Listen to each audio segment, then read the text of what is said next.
আপনারা সকলেই জানেন দীর্ঘ 5 বছর পর্যন্ত ফ্যাসিস্টদের রোষানল এবং বিভিন্ন বাংলাদেশের বাস্তবতায় আমাদের প্রিয় ভাই ডক্টর আল্লামা মিজানুর রহমান আল আজহারি তিনি বাংলাদেশে প্রোগ্রাম করতে পারেন নাই, কোরআনের ময়দানে কথা বলতে পারেন নাই।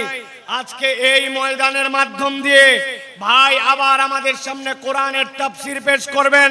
তবে আমরা আশা করব আজকের যে পথ চলা নতুন ভাবে শুরু হলো, আগামীর বাংলাদেশ, ইসলামের বাংলাদেশ, আগামীর বাংলাদেশ, সাম্যের বাংলাদেশ, আগামীর বাংলাদেশ, ইনসাফের বাংলাদেশ, আগামীর বাংলাদেশ, আলেম ওলামার বাংলাদেশ।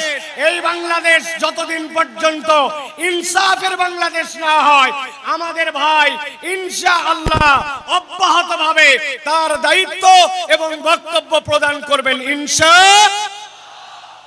আল্লাহ রাব্বুল আলামিন কবুল করুক, বলেন আল্লাহুম্মা আমিন। প্রিয় ভাইরা, আমি আপনাদের কাছে অনুরোধ করব, এখানে লক্ষাধিক মানুষ, আপনারা যদি একটা ছোট্ট করে কথা বলেন তাহলে এই জায়গায় কোনো পরিবেশ থাকবে না, কোনো পরিবেশ থাকবে না। আমি প্রথমে আমার ক্যামেরাম্যানদেরকে বলবো, আমার মিডিয়ার ভাইদেরকে, আল্লাহর ওয়াস্তে চোখের ইশারায় কাজ করেন, আর কোনো কথাবার্তা বলা যাবে না। রাজি আছেন ইনশাআল্লাহ? কোনো কথা হবে না। শুনেন, আপনাদের কাছে আমি বলি, ক্যামেরাম্যান সহ আমাদের অডিয়েন্সদের জন্য, আপনারা গতকালকে আমাদের ভাইয়ের স্ট্যাটাসটা কি আপনারা দেখেছেন? উনি বলেছেন এইটি ইনশাআল্লাহ ওয়ার্ম আপ। ওয়ার্ম আপ মানে কি? গা গরম করার খেলা, গা গরম করার ম্যাচ। ভাই এটা রূপ করতে বুঝিয়েছেন আপনাদের বিহেভিয়ার, আপনাদের আচরণ, আপনাদের পরিবেশ, এইগুলা দেখে নেক্সটের প্রোগ্রামের জন্য আপনাদের কি করণীয় এবং আপনাদেরকে অ্যালাউ করা হবে কি হবে না এই সিদ্ধান্ত আসবে। সুতরাং আমরা এমন কিছু না করি যেটা আমাদের মাহফিলের সৌন্দর্য নষ্ট করে। আমরা সকলে সেই দিকে সচেতনভাবে খেয়াল রাখি। আমরা সকলে মিলে যদি একটা চমৎকার পরিবেশ উপহার দেই, তাহলে ইনশাআল্লাহ আমরা এটা প্রমাণ করতে পারবো যে কোরআনের ময়দানের জন্য, তাফসীরের ময়দানের জন্য বাংলার মাঠ প্রস্তুত আছে ইনশাআল্লাহ। প্রত্যেকটা জেলা, বিভাগ, বিভিন্ন জায়গায় আমরা প্রোগ্রাম করতে পারি, ঠিক কি না? এই জন্য আমাদের সহযোগিতা দরকার। আল্লাহ আমাদের সকলকে এই সহযোগিতার মন মানসিকতা নিয়ে কোরআনের পক্ষে কাজ করার মতো তৌফিক দান করেন, বলেন আল্লাহুম্মা আমিন। প্রিয় ভাইরা, জুমা পূর্ব এই সংক্ষিপ্ত অধিবেশনে আমি আপনাদের কাছে মূল্যবান একটি বিষয় থেকে সংক্ষিপ্ত কিছু কথা বলবো। প্রিয় ভাইরা, সময় অত্যন্ত সংক্ষিপ্ত, কিন্তু বিষয়টি অত্যন্ত গভীর।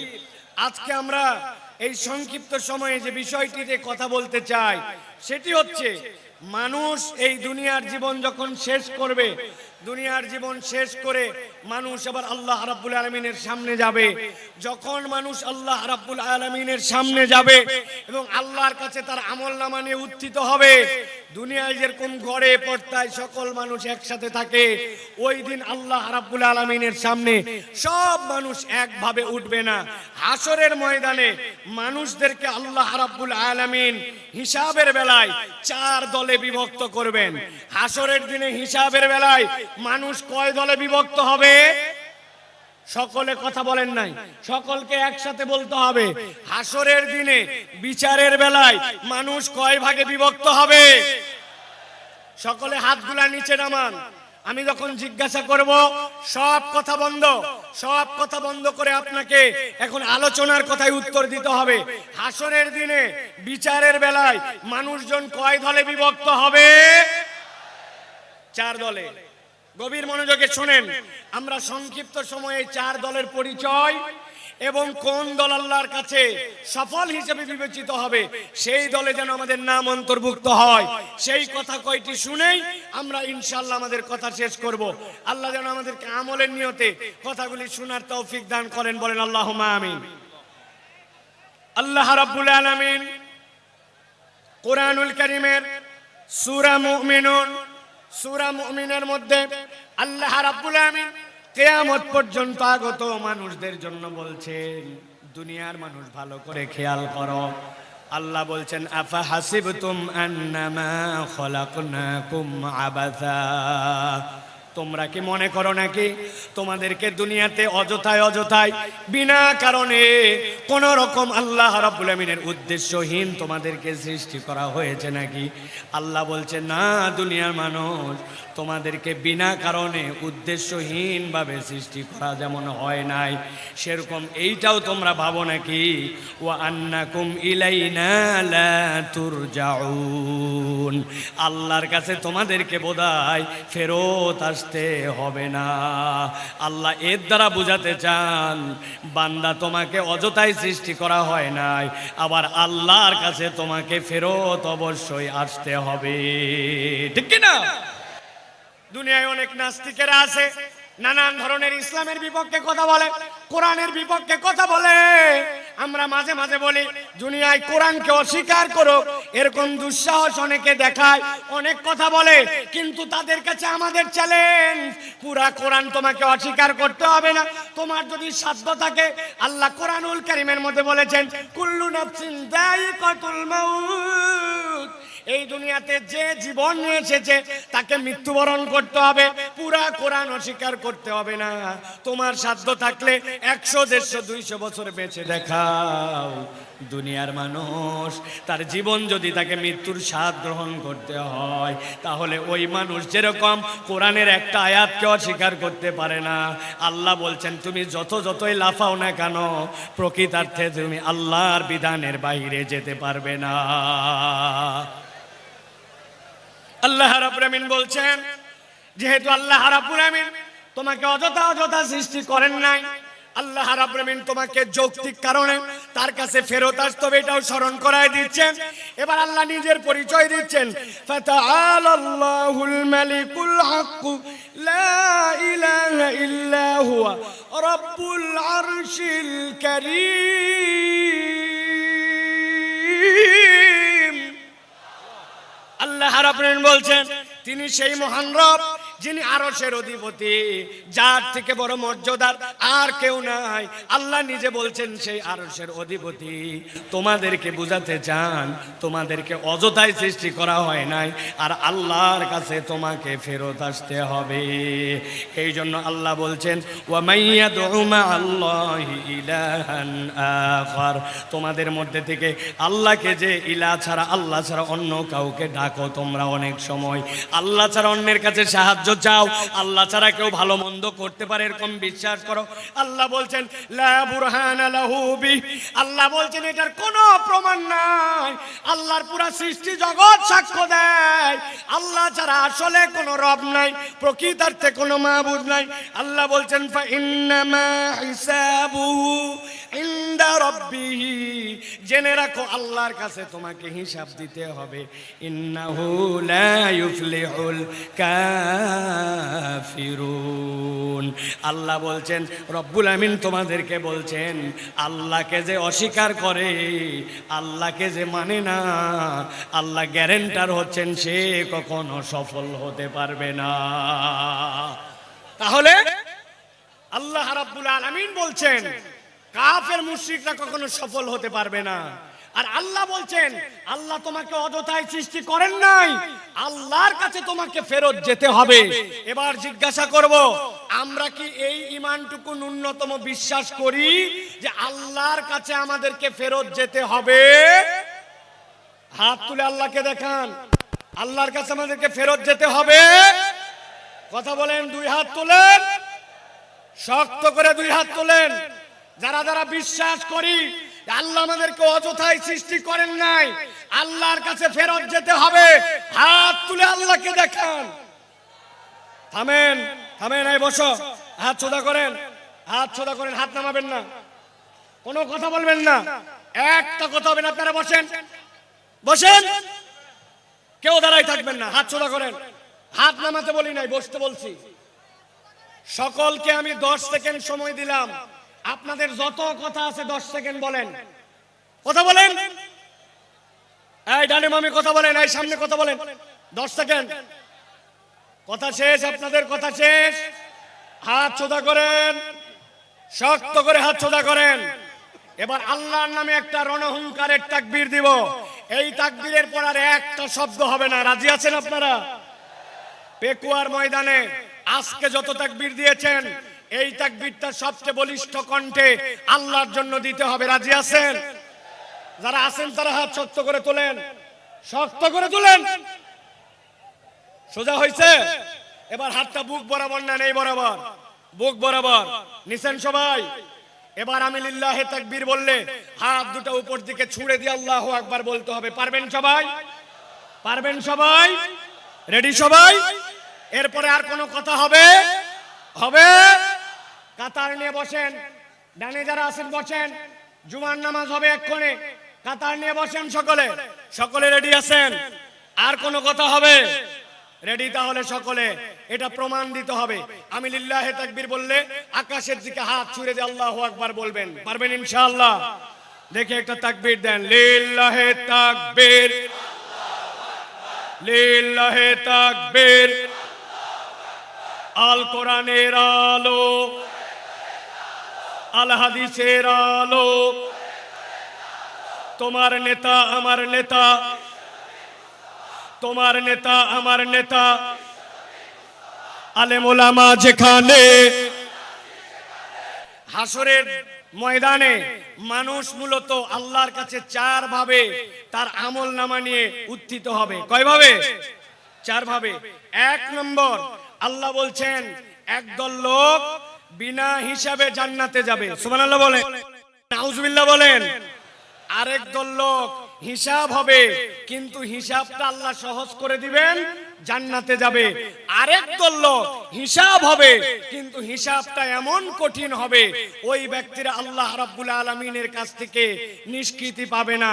এই চার দলের মধ্যে সবচেয়ে সহজ দল হবে তারা, যেই মানুষগুলা আল্লাহ রাব্বুল আলামিনের কাছে গুনাহ থাকবে, অপরাধ থাকবে, কিন্তু আল্লাহ রাব্বুল আলামিন তাদেরকে ক্ষমা করে দিয়া বিনা হিসাবে জান্নাতে পাঠাবেন। আমরা বিনা হিসাবে জান্নাতে হতে চাই কিনা? চাই কিনা? ভালো করে খেয়াল করেন। আল্লাহ রাব্বুল আলামিন বলছেন একদল লোক আল্লাহ রাব্বুল আলামিনের সামনে গুনাহ খাতা থাকবে, কিন্তু আল্লাহর কাছে আসার আগে ওই মানুষগুলো আল্লাহর কাছে তওবা করেছে। আমার নবী বলছেন কেমন তওবা করছে জানো নাকি? আল্লাহ নবী বলছেন আত-তাইব মিনাজ যামবি কামান লা যামবালা। এমন ভাবে তওবা করছে ওই বান্দাটার যেন গুনাহই ছিল না। আল্লাহ রাব্বুল আমিন বলছেন সূরা ফুরকানের মধ্যে, আল্লাহ বলছেন যেই বান্দাটা তওবা করবে, তওবা করার পরে ওই বান্দাটা আল্লাহ রাব্বুল আমিনের কাছে ক্ষমা চাবে, আল্লাহ রাব্বুল আমিনের কাছে যে ক্ষমা চাইবে সেইটা শর্ত মতো তার জন্য হওয়া লাগবে। আল্লাহ কোরআনে বলছেন ইল্লা মান তাবা ওয়া আমানা ওয়া আমিলা আমালান সালিহা ফাউলাইকা ইউবাদদিলুল্লাহু সাইয়্যাতিহিম হাসানাত। আমার আল্লাহ রাব্বুল আমিন বলছেন তাদের মধ্যে থেকে যারা তওবা করে, আর তওবা করার পরে ঈমানের সাথে তওবা করেছে, তওবা করে বসে থাকে নাই, ওয়া আমিলা আমালান সালিহা, এরপরে বান্দা নেক কাজ করেছে, আর বান্দা ঈমানের সাথে যখন নেক কাজ করে আল্লাহ বলছেন রব তার তওবাকে এমন পছন্দ করেন। আল্লাহ বলছেন ফাউলাইকা ইউবাদদিলুল্লাহু সাইয়্যাতিহিম হাসানাত। আল্লাহ তাদের যাবতীয় গুনাহ খাতা যা ছিল সবগুলাকে নেক দিয়ে পরিবর্তন করায় দিবেন। ওয়া কানাল্লাহু গফুরুর রহিমা।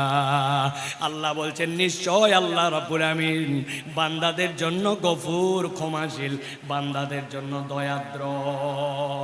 এত বড় মাহফিল আসলাম আর হই হই করলাম, জোরে জোরে স্লোগান দিলাম আর চলে গেলাম, কোনো লাভ হবে না আমাদের জন্য। ভালো করে বোঝেন, আল্লাহ রাব্বুল আমিন বলছেন আজকের ময়দানে আপনি আসছেন, আল্লাহর কাছে আপনি শপথ নেন রব্বুল আমিন আমার গুনাহ আছে, আমার অপরাধ আছে, আমার ভুল আছে, কিন্তু আমি আজকে তওবা করতেছি রব, তুমি আমার একমাত্র ইলাহ, ওই ইলাহ হিসাবে সাক্ষ্য দেওয়ার পরে আমার ভুল থেকে আমি সরে আসতে চাই।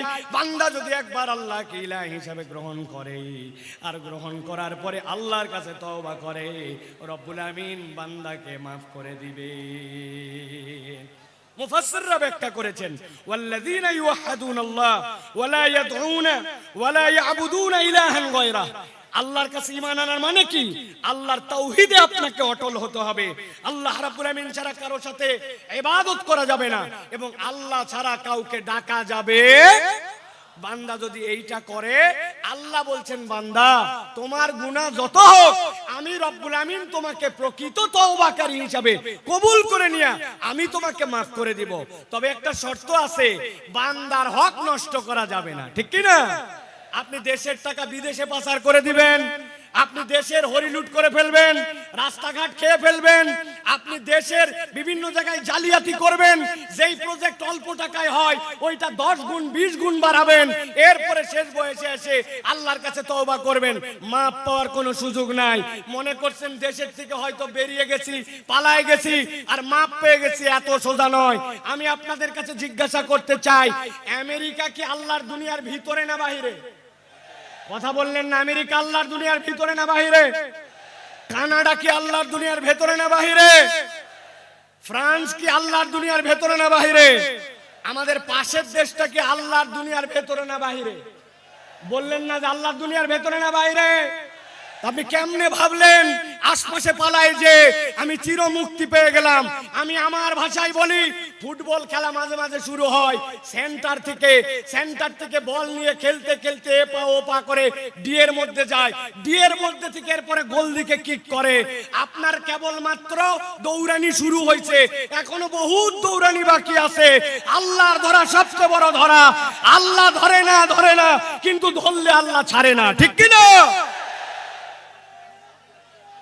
এই জন্য প্রিয় ভাইয়েরা, আমাদেরকে স্লোগান দিও না এখন ভাই, কথা শোনেন প্রিয় ভাইরা। এই কথা বলার উদ্দেশ্য, আল্লাহর কাছে ক্ষমা নিয়ে আমাদেরকে বিনা হিসাবে জান্নাতি হওয়ার জন্য চেষ্টা করতে হবে।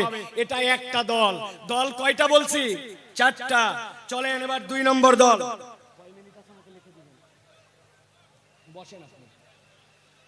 2 নম্বরে কথাগুলো মনোযোগ দিয়ে শোনেন। আল্লাহ রাব্বুল আমিন বলছেন, একদল লোকের কোনো হিসাবই হবে না, বিনা হিসাবে জাহান্নামে ঢুকায় দেওয়া হবে। নাউজুবিল্লাহ বলেন। আল্লাহ কোরআনে বলছেন সূরা বাকারা 217 নম্বর আয়াতের মধ্যে, وَمَن يَرْتَدِدْ مِنكُمْ عَنْ دِينِهِ فَيَمُتْ وَهُوَ كَافِرٌ فَأُولَئِكَ حَبِطَتْ أَعْمَالُهُمْ فِي الدُّنْيَا والآخرة وأولئك أصحاب النار هم فيها خالدون। আল্লাহ বলছেন একদল লোক অতি পণ্ডিত হয়ে যায়, আল্লাহর দ্বীনের উপরেই ছিল, কিন্তু এমন বুঝ আনছে, বুঝ এনে মুরতাদ হয়ে গেছে, আল্লাহর দ্বীন থেকে সরে গেছে। সে অনেক সময় বুঝে মুরতাদ হয়, অনেক সময় না বুঝেও মুরতাদ হয়। আমাদের দেশে না বোঝা একদল মুরতাদ আছে, এদের ঈমান বোঝানো আমাদের জন্য জরুরি। ছোট্ট করে বোঝানোর জন্য বলি, আমাদের দেশে এরকম মুসলমান আছে কিনা নামাজের ইসলাম পছন্দ করে, রোজার ইসলাম পছন্দ করে, যাকাতের ইসলাম পছন্দ করে, কিন্তু যেই না বলা হয় চোরের বিচার আল্লাহর আইন দিয়ে করা হোক, দেশটা আল্লাহর আইন দিয়ে চলুক, খেলাফত অনুযায়ী দেশটা পরিচালিত হোক, সেই না ওই নামাজি হাজী সাহেব পর্যন্ত রাজি থাকে না। এরকম মুসলমান আছে কিনা? উল্টা আমাদেরকে বলে, সাইফুল্লাহ ভাইকে তো কোনো দলের লোক মনে করতাম না, কিন্তু উনিও তো দেখি দলের কথা বলে। আল্লাহর দ্বীনের পক্ষে কথা বললে, আল্লাহর আইনের পক্ষে কথা বললে দল খুঁজে নামে পরিচয় দেয়, আসলে এইগুলা মুনাফিক মার্কা মুসলমান। ভালো করে বোঝেন। আল্লাহ বলছেন, কেউ যদি আল্লাহর দ্বীন থেকে মুখ ফিরায় নাই, ফায়ামুত ওয়া হুয়া কাফির, এই অবস্থায় যদি মারা যায় তাহলে সে কাফের। আল্লাহ বলছেন, আর কেউ যদি কাফের অবস্থায় এরকম করে মুরতাদ হয়ে মরে যায়, ফাহাবিতাত আমালুহুম ফিদ দুনিয়া ওয়াল আখিরা ওয়া উলাইকা আসহাবুন নারি হুম ফিহা খালিদুন। এই মানুষগুলোকে চিরস্থায়ী জাহান্নামে ঢুকানো হবে, এদের কোনো বিচার হবে না, সরাসরি জাহান্নামে যাবে। অতএব যাই করি নাই করি, কখনো আল্লাহর দ্বীনের থেকে মুখ ফিরানো যাবে না। আর নিজের পণ্ডিতি খাটায়া আল্লাহর বিধান নিয়ে কোনো বাজে কথা বলা যাবে না, ঠিক কি না? খুব সাবধান প্রিয় ভাইরা। আল্লাহ রাব্বুল আলামিন কুরআনুল কারীমের মধ্যে বিস্তারিত কথা বলেছেন। সংক্ষেপ সময়, এই জন্য আপনাদের কাছে বোঝানোর জন্য বলছি। মুরতাদ কিভাবে হয়? ওরা মনে করে নবীর তরিকা ঠিক না, নবীর পদ্ধতি পছন্দ করে না, আল্লাহর বিধান আগে ঠিক মনে করত, কিন্তু এখন মনে করে আল্লাহর বিধান বোধহয় বাংলাদেশের জন্য, আমাদের সমাজের জন্য অচল। এরকম যদি মনে করে, ও যত হাজী সাহেব গাজী সাহেব হোক না কেন, আল্লাহর কাছে সে মুরতাদ হয়ে যাবে বিনা হিসাবে জাহান্নামে। আল্লাহ হেফাজত করুক, বলে আল্লাহুম্মা আমিন। প্রিয় ভাইয়েরা, এবার চলেন আমরা 3 নম্বর দলের মধ্যে যাব। 3 নম্বর দল কি, এটা একটু বুঝতে হবে। সেটা হচ্ছে হিসাব হবে, কিন্তু আল্লাহ বলছেন ওই হিসাবের পরে তাকে জান্নাত দেওয়া হবে। তবে হিসাবটা তার জন্য যে হবে, ওই হিসাবটাতে তার আমল নামায়, আমলটা পরিমাপে দেখা হবে না, আমলটা ওজনে দেখা হবে। কিসে দেখা হবে? কথা বলেন, আমল কি আমাদের পরিমাপ হবে না ওজন হবে? আমার দিকে তাকান, কি হবে? ওজন হবে। এখন কথা হচ্ছে যে আপনার আমল নামায় সওয়াবও আছে, গুনাহও আছে, কিন্তু আমল নামাতে আমার ওজনটা কেমনে ভারী হবে? আমি আপনাদের কাছে বলতে চাই, একটা মানুষের জীবনে যদি তার আমল নামায় 3টা জিনিস যুক্ত থাকে, তাহলে তার আমল নামা ওজনে ভারী হয়। সুবহানাল্লাহ বলেন। 1 নম্বরে আপনার আমল নামার মধ্যে ঈমান লাগবে। কি লাগবে? একটা মুখ বন্ধ থাকবে না। আমল নামাতে ওজনে ভারী করতে হলে প্রথমে বলতে হবে কি লাগবে? জোরে বলেন, ঈমান। ওই যে দাঁড়ায় আছেন যারা, কি লাগবে? ঈমান। ঈমান নাই আপনার কিচ্ছু নাই, ঈমান আছে আপনার কিছু আছে। সুবহানাল্লাহ বিহামদি। এই যে তরুণেরা ওয়াজ শোনার জন্য চলে আসছে, কিন্তু এর মধ্যে অনেকেই আছে ঈমানের বেসিক হচ্ছে সালাত, অথচ সেই সালাত আদায় করে না। আছে কি না? আমি আপনাদের কাছে একটা ছাত্র আর একটা শিক্ষকের একটা দৃষ্টান্ত দিব 30 সেকেন্ডে, ভালো করে খেয়াল করেন। এক ছাত্রকে তার ওস্তাদ জিজ্ঞাসা করছে, বলো তো দুনিয়াতে নামাজ পড়ে না কারা কারা? ওই ছেলে ভেবে চিনতে বলছে, ওস্তাদ দুনিয়াতে নামাজ পড়ে না 3 শ্রেণীর লোক। কয় শ্রেণী? কথা বলেন। 3 শ্রেণী। বলো তো 1 নম্বর কে? বলছে 1 নম্বর যে পাগল অথবা অজ্ঞান। মাশাআল্লাহ। 2 নম্বর কে? বলছে ওস্তাদ 2 নম্বর যে মৃত, সে নামাজ পড়ে না। মরা মানুষ নামাজ পড়ে? উল্টা নামাজ পড়া লাগে। বলছে মাশাআল্লাহ। এবার 3 নম্বর বলো। বলছে 3 নম্বর হচ্ছে যে অমুসলমান।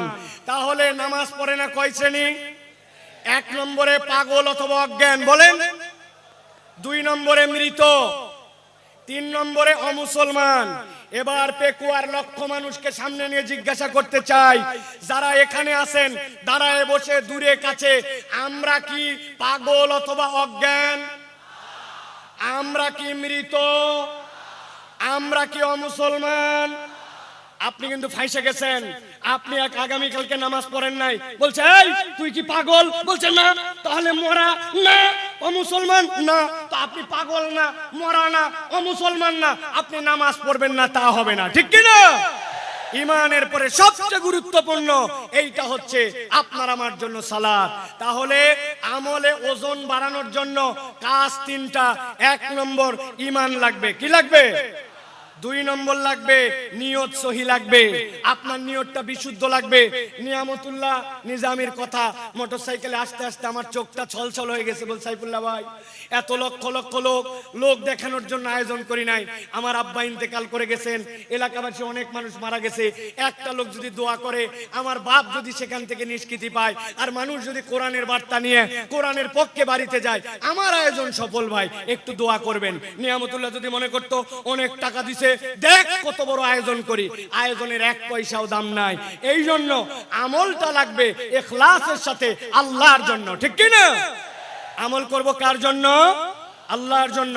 আর আমল নামায় যদি ওজন বাড়াতে চান, 3 নম্বর পয়েন্ট হচ্ছে নবীর তরিকায় করা লাগবে। কার তরিকায়? নবীর তরিকায়। এইটার মধ্যে কথা আছে প্রিয় ভাইরা। আমরা নবী সাল্লাল্লাহু আলাইহি ওয়াসাল্লামের তরিকা মানতে চাই, ঠিক কি না? কথা বলেন। কিন্তু আমরা যুক্তি তর্কে গেলে অনেক সময় নবীর বিপক্ষে আমরা কথা মানবো না বলি, কিন্তু আবার ওই মানুষটাই যুক্তি তর্কে উল্টায় ফেলে। আমি আপনাদের কাছে জিজ্ঞাসা করতে চাই, আপনার এলাকায় জুম্মার নামাজের মুসল্লি বেশি হয় না ঈদের? কথা মনে হয় বুঝেন নাই। জুম্মা না ঈদের? এবার বলেন তো ভাই, ঈদের দিন আপনার এলাকায় ঈদের জন্য আজান দেওয়া হয়, একামত হয়, নবীজির সময় লোকজন কম ছিল, এই জন্য আজান একামত হতো না। আজকের পেকুয়ার মাহফিল থেকে সিদ্ধান্ত নিব, এবার রোজার ঈদ থেকে আমরা আজান দিব, একামত দিব, দিয়ে ঈদের নামাজ আদায় করব। রাজি আছেন? কেন রাজি নাই? আজান একামত খারাপ নাকি? বলবেন হুজুর আলটা পাল্টা কথা বলেন না, নবী যা করে নাই আমরা তা করব কেন? আচ্ছা ঠিক আছে, ওইটা বাদ দিলাম। এবার আজকে একটা আমল আমরা করলে কেমন হয়? নবীজি ছিলেন মাসুম, সাহাবায়ে কেরাম ছিলেন আদুল, তাদের গুনাহ খাতাই ছিল না। আমাদের গুনাহ খাতা কম না বেশি? যাদের বললেন না তারা মনে হয় আল্লাহর ওলি। গুনাহ খাতা কম না বেশি? আজকে আমরা নবীজির সময় জুমার নামাজে 2টা করে সিজদা হতো। জিজ্ঞাসা করব সিজদা দেওয়া ভালো কাজ না খারাপ কাজ? ভালো কাজ। তো আমরা ভালো কাজ, এই জন্য আজকের জুমায় আমরা 4টা করে প্রত্যেক রাকাতে সিজদা দিব। কারা কারা রাজি আছেন হাত তোলেন। আপনারা জুমায় 4টা সিজদা দিবেন? কারা কারা রাজি আছেন? আছেন কেউ? বলে হুজুর আলগা কথা বলেন না, জুমার নামাজ নবীর ওখান থেকে সিলেক্ট করা। আমি বুঝানোর জন্য বললাম, যেই লোক জুমার নামাজের সিজদা ভালো কাজ, তাও 4টা দিবে না, ঈদের নামাজের আজান দিবে না, একামত দিবে না, ওই মানুষকেই যদি বলা হয় এটা নবী করে নাই, এটা বিদআত, এটা ছেড়ে দেন, তখন বলবে আমার দাদা কি বুঝতো না, আমার বাপ কি বুঝে নাই, আমার আগের ইমাম সাহেব কি জানে নাই। এই কথা বলে বলে নবীর তরিকার থেকে নিজেকে সরায়। আপনি আপনার আমলনামায় যদি ওজনে বাড়াতে চান, গুনাহ আছে কিন্তু ওজনে বাড়াতে চান, ঈমান লাগবে, ইখলাস লাগবে, নবীর তরিকায় আমল হওয়া লাগবে। নবীর তরিকায় আমল নাই, আল্লাহর কাছে তার 1 পয়সাও দাম নাই। কথা পরিষ্কার? আল্লাহ রাব্বুল আমিন আমাদেরকে বোঝার তৌফিক দান করেন। আল্লাহ রাব্বুল আমিন আমাদেরকে রাসূলুল্লাহ সাল্লাল্লাহু আলাইহি ওয়াসাল্লামের পথ পদ্ধতি মেনে নিয়ে চলার তৌফিক দান করেন। 30 সেকেন্ড একটা উদাহরণ দিয়ে রাখি। মাছ কিনতে যান বাজারে, 1000 টাকা কেজি ইলিশ মাছ, গাগর মাছ ভিজায় রাখছে পানির মধ্যে। আপনি বলছেন পানি ফেলায় দিবি, পানি অনেক ফেলায়, কিন্তু ফেলানোর পরেও 1 কেজি মাছের মধ্যে 20 গ্রাম পানি থেকে যায়। 1000 টাকা কেজিতে 20 গ্রাম পানিও বিক্রি হয়ে যায়, ঠিক কি না?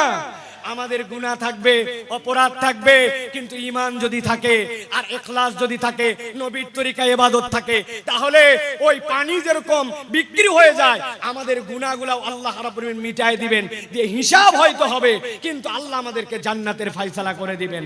অতএব আমাদেরকে সব সময় বিনা হিসাবে অথবা হিসাব হলেও বুঝে সুঝে আল্লাহর কাছে যাওয়ার জন্য চেষ্টা করতে হবে। আল্লাহ যেন আমাদেরকে আল্লাহর কাছে তার প্রিয় পাত্র হিসাবে ওঠার তৌফিক দান করেন। বলেন আল্লাহুম্মা আমিন। হাযা মা ইনদি ওয়াল ইলমু ইনদাল্লাহ। সুবহানাকা আল্লাহুম্মা ওয়া বিহামদিকা আশহাদু আল্লা ইলাহা ইল্লা আনতা আস্তাগফিরুকা ওয়া আতুবু ইলাইক। ওয়াসসালামু আলাইকুম ওয়া রাহমাতুল্লাহি ওয়া বারাকাতুহু।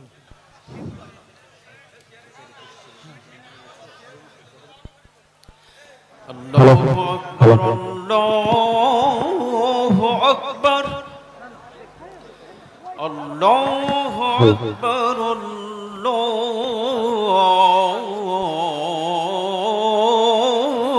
আল্লাহু আকবার।